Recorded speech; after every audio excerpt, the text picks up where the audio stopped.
dengan Sofi video kami bisa dipanggil Sofi, bukan yang Sofi aplikasi video.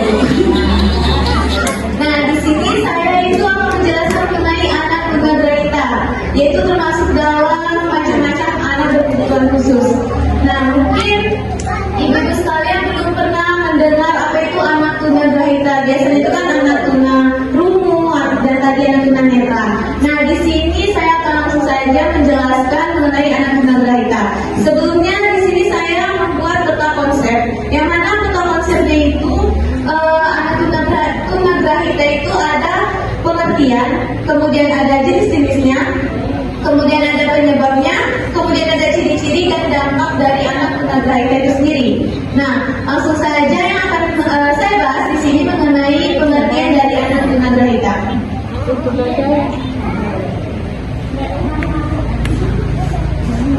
Pengertian dari anak tunagrahita itu sendiri yaitu anak yang mengalami hambatan atau keterlambatan dalam perkembangan mental, disertai ketidakmampuan atau kekurangan mampuan untuk belajar dan untuk menyesuaikan dirinya.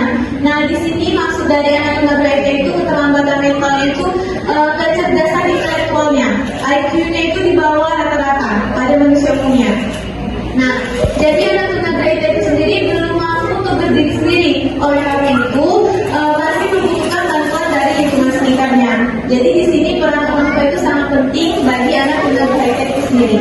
Nah, yang kemudian selanjutnya anak tunagrahita itu sendiri dapat bersekolah itu seperti anak lainnya dengan melatih kedewasaannya.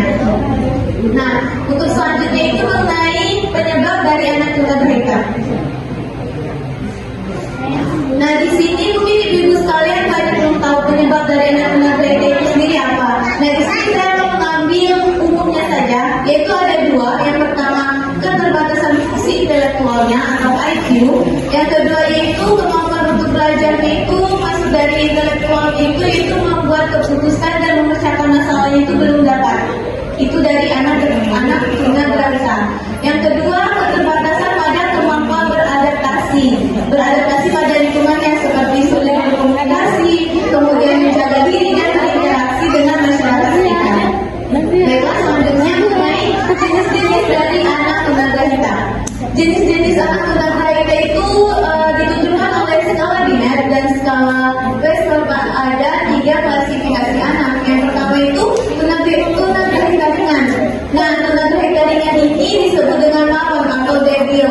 Kelompok ini memiliki IQ-nya itu di bawah 68 sampai dengan 52. Sedangkan menurut skala itu memiliki IQ antara 69 sampai 55. Jadi anak tunagrahita ini beda sama anak autis. Kalau yang kita ketahui anak autis itu kan memiliki kecerdasan yang sangat luar biasa ya ibu, di atas IQ kita biasanya. Sedangkan anak tunagrahita ini IQ-nya itu di bawah rata-rata sekali atau bisa disebut dengan anak idiot. Nah, anak tunagrahita yang ringan ini masih dapat belajar, membaca, menulis, dan berhitung sederhana dengan bimbingan dan didikan yang baik. Selanjutnya ada tunagrahita sedang. Nah, tunagrahita sedang ini bisa disebut dengan imbesil.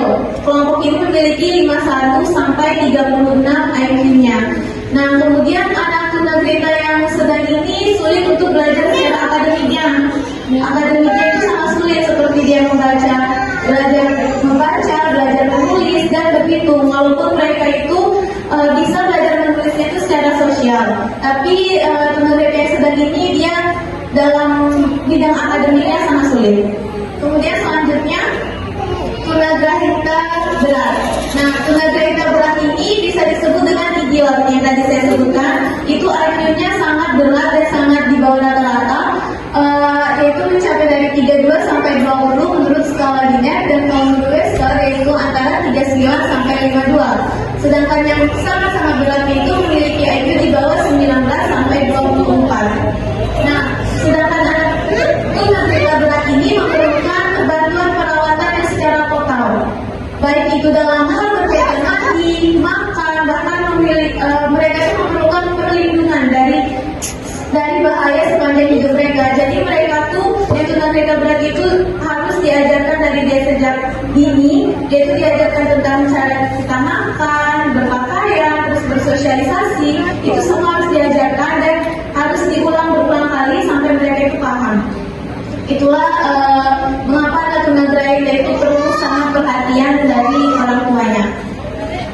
Baiklah, selanjutnya yaitu memasuki tentang ciri-cirinya. Nah, ciri-ciri anak tunagrita itu yang pertama memiliki cacat secara fisik dan perkembangan gerak yang rendah. Nah, pada umumnya itu kan anak tunagrita berat itu sulit untuk mengurus diri sendiri kan itu Bu, yang mana harus dibantu oleh orang tuanya. Nah, sedangkan ciri-cirinya itu sendiri dari hal kecil itu seperti yang tadi sudah saya jelaskan, dari dia berpakaian, makan maupun mengurus kebersihan dirinya. Yang kedua itu tingkah laku mereka yang kurang wajar.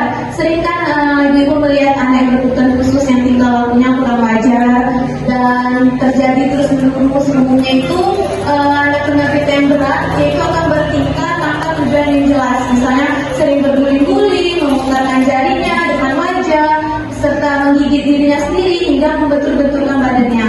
Nah, itu termasuk dalam ciri anak tunagrita berat.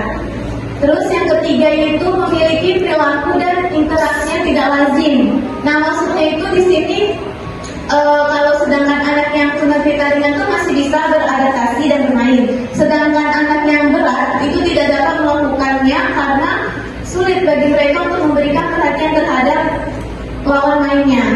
Seperti yang sudah saya jelaskan tadi bahwa anak tunagrita berat itu yang memang berat dan IQ-nya memang di bawah rata-rata pada umumnya. Baiklah, untuk selanjutnya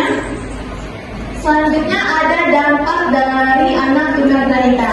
Nah, perlu kita ketahui bahwa dampak dari anak tunagrita itu yaitu ada dua. Yang pertama itu terhadap kemampuan akademiknya, yang kedua itu sosial atau emosionalnya.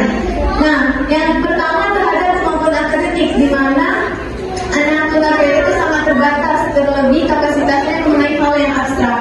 Anak tunagrita ini dia itu lebih suka dalam hal itu non akademiknya, misalnya musik, misalnya seni, bermain, dan juga biasanya itu pendidikan dalam anak tunagrita ini dia lebih ke medianya langsung ke praktek. Misalnya ada puzzle-nya, ada bahan ajarnya yang memang anak tunagrita itu kan harus diajarkan tentang berulang kali bagaimana sih caranya agar dia itu mengerti.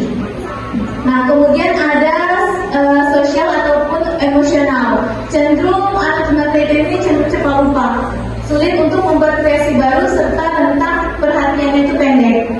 Nah, dapat kita ketahui bahwa ketunagritaannya itu dalam sosial dan emosionalnya itu memiliki ketidakmampuan untuk memahami aturan sosial dan keluarga, sekolah, serta masyarakat. Jadi anak tunagrita itu belum dapat dilepas oleh orang tuanya di luar rumah untuk melakukan sosial kepada masyarakat. Bisa mereka untuk melakukan sosial, tapi dengan cara dididik dulu dan diajarkan dulu, yang mana sudah saya sebutkan orang tua itu sangat penting dan perannya dalam mengajarkan hal-hal yang membuat anak tunagrita itu bisa memahaminya secara langsung oleh orang tuanya. Baiklah, mungkin itu saja ibu-ibu sekalian pembahasan saya mengenai anak tunagrita. Sekian dari saya. Wassalamualaikum warahmatullahi wabarakatuh.